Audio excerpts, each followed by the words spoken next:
우리는 살면서 예상치 못한 오해를 하게 될 때가 있죠. 인터넷에 결혼 30년 만에 밝혀진 아내의 진실이라는 이야기가 올라왔어요. 한 남편이 대학 시절 연애 편지를 써서 마음에 두었던 여학생의 사물함에 넣었대요. 근데 번호를 착각해서 옆 칸에 넣어버린 거죠. 그 편지를 받은 여학생은 뜻밖의 감동을 했고 답장을 하면서 결국 두 사람은 교제하고 결혼까지 하게 되었대요. 30년 뒤에 남편이 그때를 회상하며 그 실수가 하늘의 뜻이었나 보다 하자 아내가 말하더래요. 사실 그 사물함 편지 내가 바꿔놓은 거야. 하늘의 뜻이 아니라 아내의 뜻이었던 거죠. 또 어떤 학생은 고아원에서 자랐대요. 자신이 고아라고 생각을 한 거죠. 그런데 중학교에서 초본을 떼어와라 해서 떼고 보다가 뜻밖의 사실을 알게 되었대요. 바로 자신을 길러준 원장님이 실제 친부모였던 거예요. 알고 보니 부모님이 고아원 원장님이라 아들도 그냥 거기다 풀어놓고 방목 교육을 한 거죠. 달리 보면 이 고아원 아이들 입장에서 쟤는 우리랑 나이가 같은데 부모님이 있네, 부럽다 같이 특별한 감정을 가지지 않도록 그런 선택을 한 거였어요. 이렇게 우리는 삶 속에서 때로 이 표면만 보고 오해하거나 진실을 알지 못해 엉뚱한 판단을 할 때가 있는데요. 오늘 본문에서도 이런 오해로 전쟁의 위기를 맞이하는 장면이 등장을 합니다. 우리가 지난주 나눈 내용을 잠시 돌아보면 이 가나안 정복 전쟁이 끝난 후 요단 동편 지파들이 이제 본래 거주지로 돌아가죠. 여호수아는 이들을 축복하며 말했어요. 여호와 하나님을 사랑하고 계명을 지켜 그 길로 행하라. 그런데 그랬던 이들이 돌아가던 중 갑작스런 돌발 행동을 하는데요. 우리 10절 말씀 다시 같이 한번 읽어보도록 하겠습니다. 시작. 르우벤 자손과 므낫세 반 지파가 가나안 땅 요단 언덕가에 이르자 거기서 요단가에 제단을 쌓았는데 보기에 큰 제단이었더라. 아멘. 이들이 갑자기 요단 강가에 제단을 쌓은 거예요. 그런데 그 제단은 멀리서도 보일 만큼 큰 규모였대요. 그리고 이 소식이 이 서편 지파들에게 전해지자 11절과 12절을 보면 이스라엘 자손들이 크게 분노하기 시작했어요. 그리고 곧바로 이렇게 결의를 했죠. 저들을 응징하자. 그리고는 실로에 모여 전쟁 준비를 하는데요. 지금 같은 형제 지파들끼리 칼을 들고 전쟁을 하는 이 동족 상잔의 비극이 눈앞까지 밀려오고 있었어요. 자, 그럼 여러분 여기서 질문. 왜 이 요단강 서편 사람들은 제단을 보자마자 전쟁을 이렇게 생각했을까요? 16절에 보면 사절단이 동편 지파에게 물어요. 너희가 어찌하여 여호와께 범죄하여 여호와를 다른 데서 돌아서냐? 이 서편 지파에게 이 제단은요, 단순한 돌 무더기가 아니라 다른 신에게 드리는 예배의 상징이자 하나님에 대한 배신으로 보였던 거예요. 왜냐하면 하나님께서는 이미 신명기에 분명히 말씀하셨거든요. 예배는 사람이 편한 방식으로 드리는 게 아니라 하나님이 정하신 장소와 방식으로 드려야 한다. 왜냐하면 이 가나안 땅은 산당과 지역신이 가득한 곳이었었거든요. 그래서 조금만 예외를 두어도 이 이방 신앙과 하나님 신앙이 섞여서 왜곡될 수 있었기 때문에 그랬던 거예요. 그래서 하나님은 예배가 하나님 중심이 되어야 함을 그걸 통해 가르치려 하셨던 거죠. 여러분, 이 관점에서 오늘날 우리의 예배를 돌아보면 어떨까요? 우리는 종종 예배를 하나님께 드리는 행위라기보다 내 감정이 얼마나 만족되고 위로받았냐, 마치 서비스처럼 평가할 때가 있죠. 그래서 SNS를 보면 여러 교회를 다니면서 예배를 비교하고 평가하는 사람도 있더라고요. 도입 영상이 어떻고, 음향이 좋네, 성가대 실력은 이렇네, 말씀의 감정 터치 괜찮네. 또 온라인 예배는 어떤가요? 자, 이렇게 보면 어떤 이는 침대에 누워서 영상을 틀어놓는 사람도 있대요. 중간에 뭐 화장실도 가고 물도 마시고 핸드폰 뉴스도 보고 다른 예배 영상으로 넘어가기도 하고. 여러분들, 이거는 예배라기보다 콘텐츠 소비에 가깝지 않습니까? 여러분, 예배는요, 접속이 아니라 하나님과의 접촉이죠. 형식이 온라인이든 오프라인이든 그 중심은 하나님께 고정이 되어야 해요. 그래서 오늘 이 본문은 우리에게 이렇게 묻는 것이죠. 나는 지금 나에게 편한 방식으로 예배하고 있는가? 아니면 하나님을 가장 하나님답게 모시는 방식으로 예배하고 있는가? 오늘 본문의 서편 지파들, 근거 없는 트집이 아니라 하나님의 말씀을, 예배를 지키려는 열심에서 분노를 했어요. 그러면 도대체 왜 이 동편 지파들은 갑자기 이 제단을 쌓았을까요? 여러분, 그 마음을 이해하기 위해서는요, 이 당시에 요단강을 건넌다는 의미를 알아야 돼요. 우리 권사님 막내딸이 영종도 살잖아요. 근데 바다 건너 사니까 헤어질 때, 일단 잘 가. 보고 싶을 거야. 이러면 가시나요? 아니죠. 다리가 3개가 있잖아요, 요즘에. 하나 더 생겨서. 근데 이 당시는요, 교통이 매우 불편하니까 요단은 단순한 강이 아니라 우리와 너희를 나누는 심리적 경계선이 되는 거예요. 물론 지금은 전쟁을 치르며 동거와 동락하니까 가깝게 느껴지겠죠. 근데 시간이 흐르면 눈에 보이지 않는 거리만큼 이 마음도 멀어질 수 있는 거예요. 그래서 동편 지파는 염려했던 거죠. 훗날 서편 이 지파 후손들이 너희는 가나안 땅 밖에 있으니 하나님 백성이 아니다 말하면 어떻게 하지? 그래서 이런 두려움 때문에 27절과 28절을 보면 이 동편 지파가 그래요. 우리가 같은 하나님의 백성이다 라는 걸 증명하기 위해 제단을 쌓았대요. 그러니까 이게 아무런 문제가 되지 않는다고 그냥 단순히 생각을 했던 거죠. 여러분, 이 사건에서 중요한 건요, 양쪽 다 신앙적 열심을 가지고 있었다는 거예요. 동편의 사람들은 신앙의 정체성을 지키려 했고 서편의 사람들은 예배의 순수성을 지키려 했어요. 그런데 문제는 의도를 묻기 전에 행동부터 옮겼다라는 거죠. 동편 지파는 제단을 세우기 전에 여호수아에게 물었어야 했어요. 이거 세워도 되나요? 서편 지파는 소식을 듣자마자 이건 우상 숭배야! 라는 최악의 시나리오를 단정했고 대화 없이 전쟁 준비부터 들어갔죠. 그때 비극이 시작된 거예요. 여러분, 하나님을 향한 열심이 서로를 적으로 규정하는 칼이 돼버린 거죠. 그 대표적인 사람이 누가 있습니까? 성경에. 사도 바울. 여러분, 예수님 만나기 전 사도 바울은 그리스도인 핍박했잖아요. 그런데 그 일을 하면서도요, 자신이 하나님을 위해 한다. 하나님의 의로운 분노를 대변한다고 믿었어요. 이런 이야기가 있대요. 한 사람이 사자에게 쫓기다가 너무 급해서 기도를 한 거예요.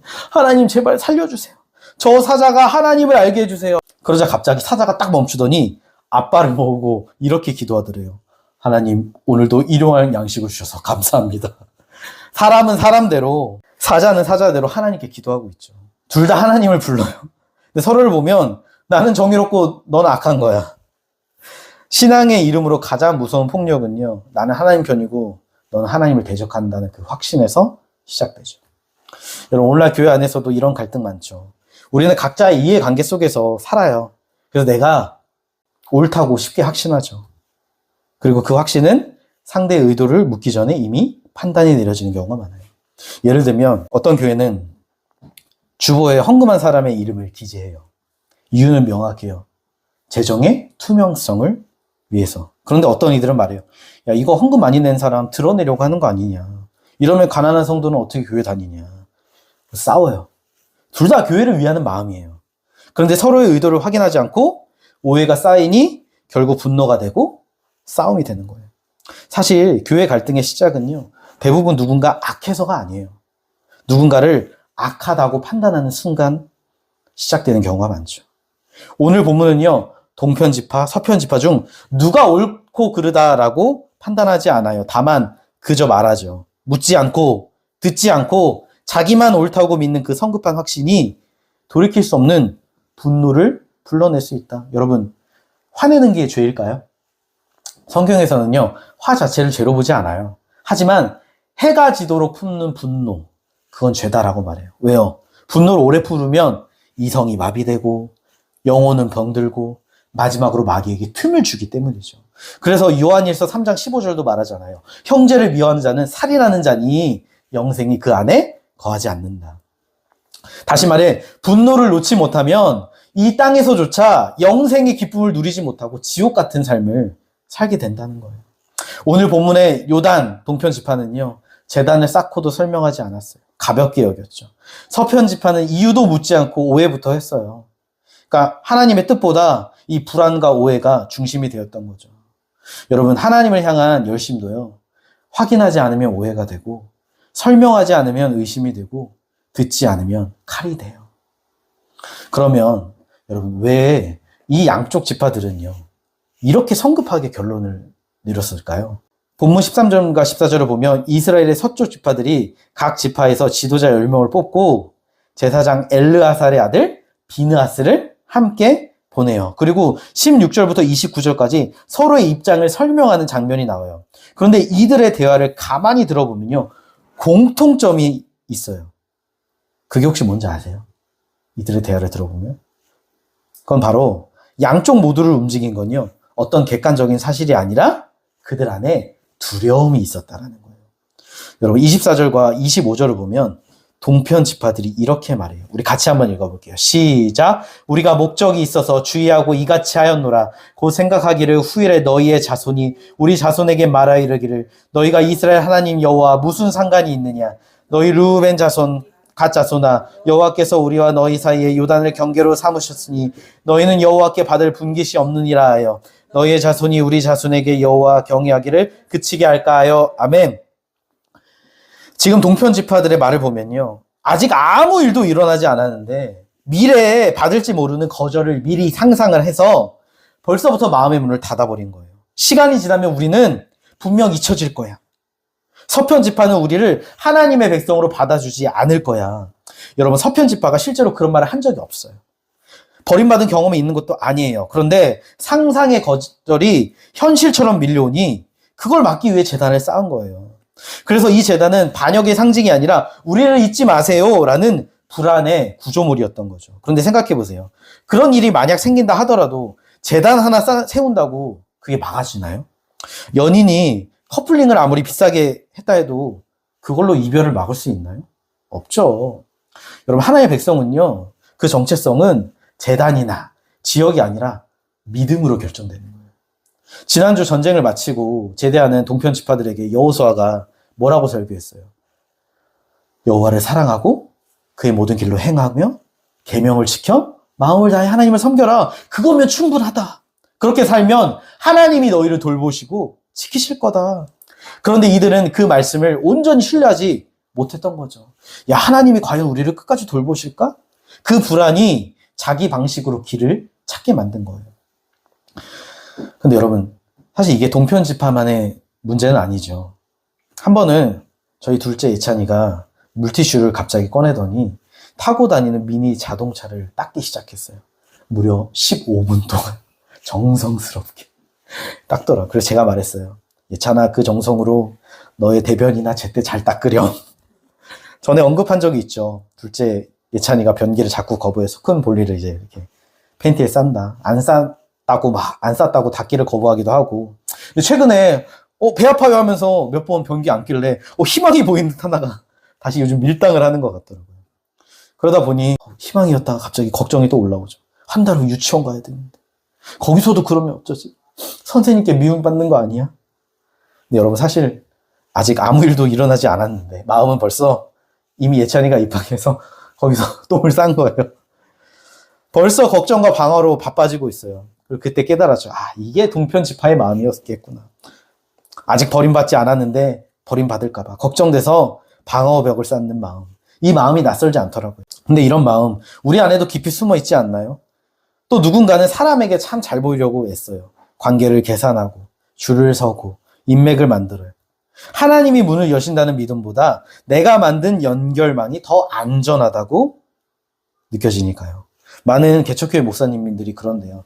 어려운 순간마다 사람을 많이 의지했다. 근데 그럴 때마다 항상 하나님은 그 기댔던 사람에게 실망하게 하시더라.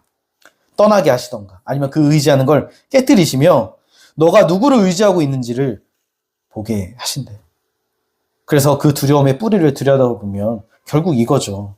내가 하나님의 약속보다 나의 방식을 더 믿고 있구나.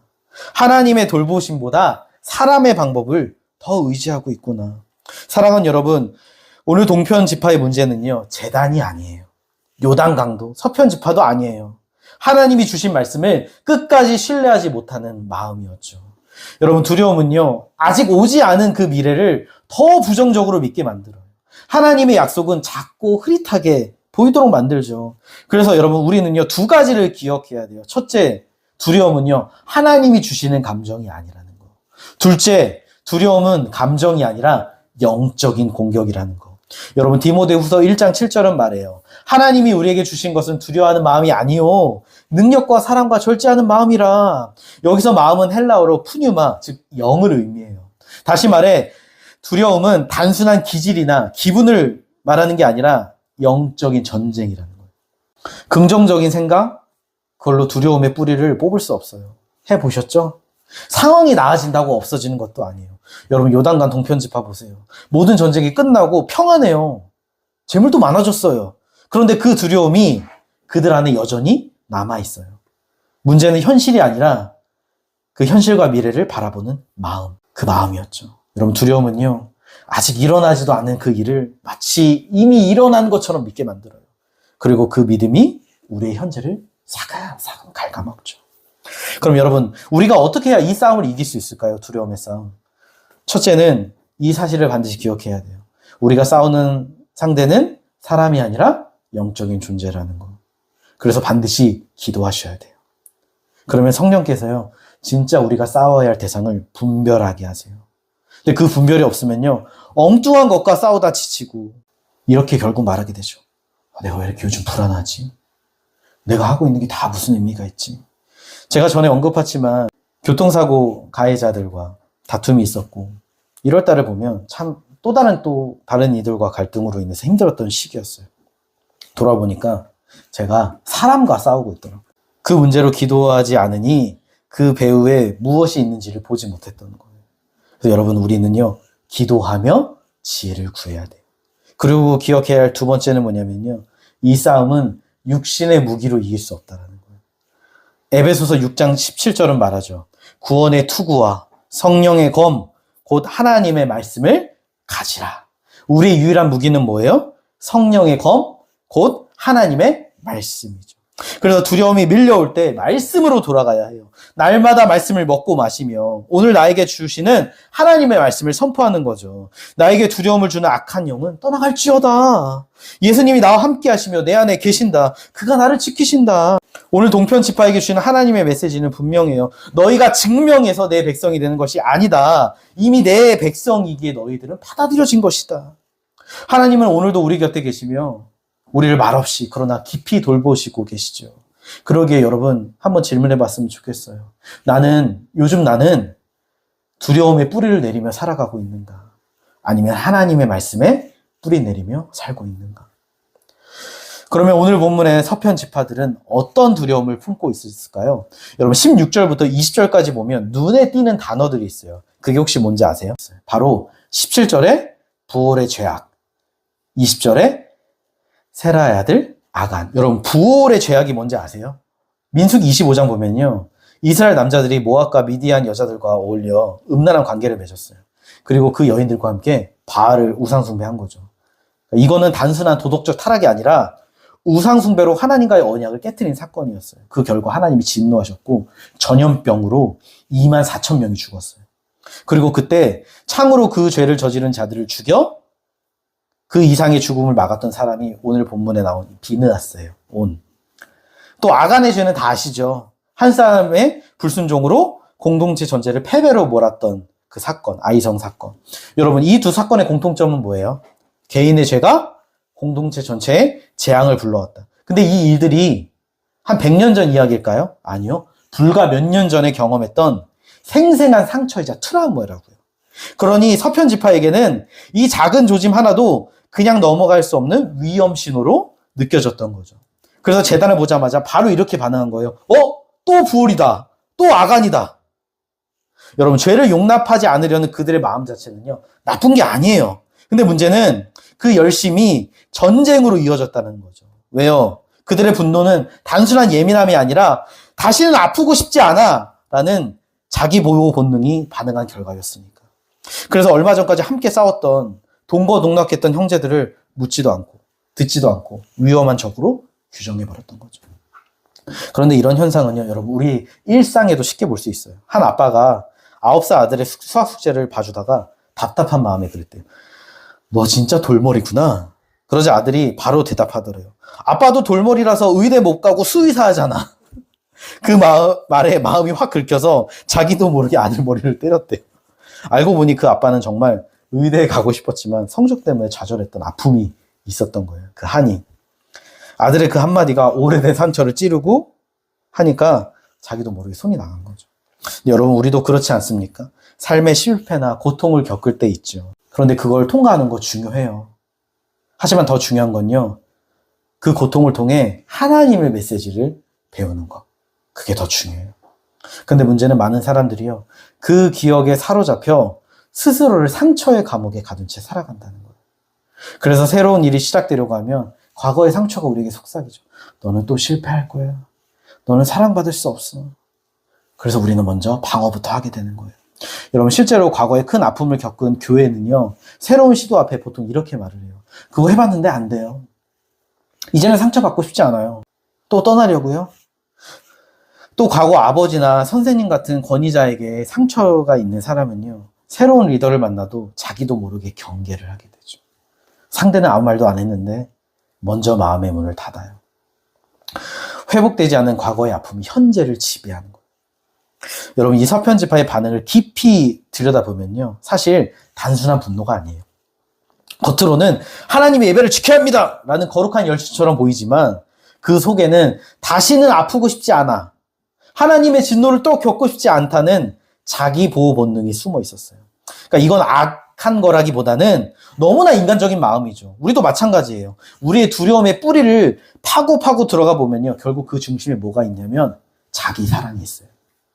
여러분, 성경은요, 자기 사랑 자체를 부정하지 않아요. 다만 그 사랑이 하나님 사랑보다 앞설 때 우리는 두려움에 끌려가게 되죠. 여러분, 예수님도요, 그런 두려움을 겪으셨어요. 그래서 겟세마네 동산에서 이렇게 기도하셨죠. 아버지요, 하실 수 있거든. 이 잔을 내게서 지나가게 하소서. 그러나 나의 원대로 마옵시고 아버지의 원대로 하옵소서. 여러분, 우리는 이 기도에서 처음으로 하나님의 뜻과 예수님의 뜻이 어긋나는 걸 봐요. 예수님도 인간적으로 자기를 지키고 싶은 유혹과 씨름하신 거예요. 그런데 놀라운 건 결국 사랑으로 하나님을 신뢰하는 길을 택하셨죠. 그런데 그와 정반대의 길을 갔던 사람이 있어요. 누구요? 제자 베드로. 모두 주를 버리시라도 나는 결코 안 버릴 겁니다 했지만 결국 3번이나 예수님을 부인했죠. 왜요? 예수님보다 자기 목숨을 더 사랑했으니까.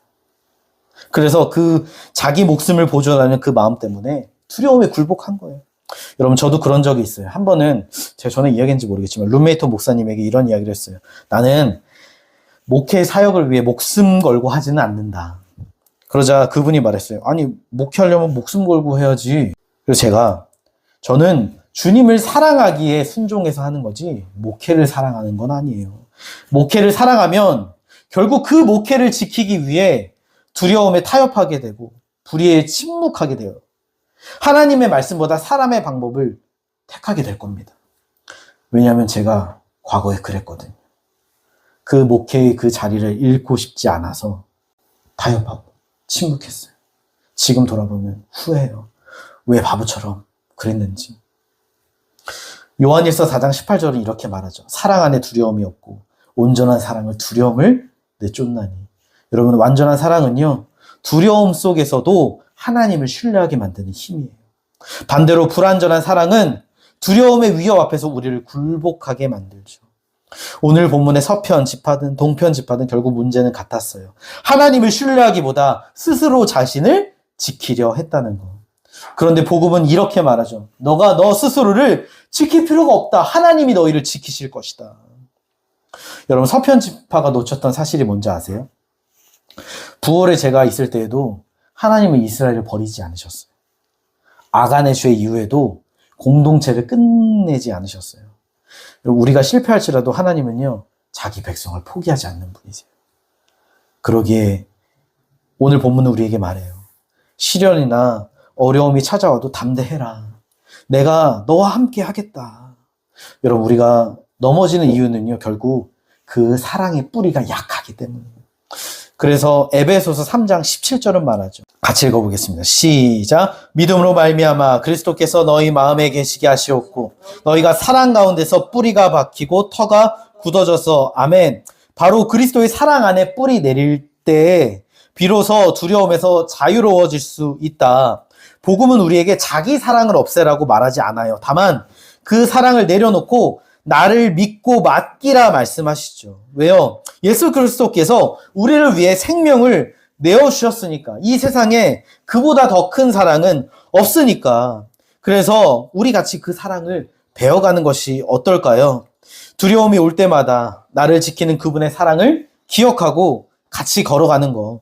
쉽지 않지만 그 사랑만이 진짜 나에게 자유를 주기 때문이죠. 사랑하는 여러분, 오늘 본문은 제단 이야기 같지만 사실은 사람의 마음 이야기예요. 동편 지파는 아직 버림받지 않았는데 먼저 방역벽을 쌓았고, 서편 지파는 다시 아프고 싶지 않다는 마음에 묻기도 전에 칼을 들었죠. 둘 다 하나님을 위한다고 말했지만 두려움이 앞서자 형제는 적이 되었어요. 여러분, 문제는 열심이 아니라 하나님보다 더 커진 두려운 마음, 그게 문제였죠. 예수님도 겟세마네에서 두려움을 경험하셨어요. 하지만 자신을 지키는 대신 사랑으로 아버지를 신뢰하는 길을 택하셨죠. 여러분, 온전한 사랑을, 두려움을 없애주는 것이 아니라 두려움 속에서도 하나님을 신뢰하게 만드는 힘이다. 그래서 주님은 오늘 우리에게 이렇게 물으세요. 너는 지금 나를 믿고 있느냐? 아니면 너 자신을 지키려 애쓰고 있느냐? 너는 누구를 가장 사랑하느냐? 사랑하는 성도 여러분, 두려움이 밀려올 때 우리 제단을 쌓고 칼을 드는 대신 우리를 위해 생명을 내어주신 예수 그리스도, 그 사랑을 기억하고 그 사랑 안에서 함께 걸어가시길 예수님의 이름으로 간절히 축복합니다.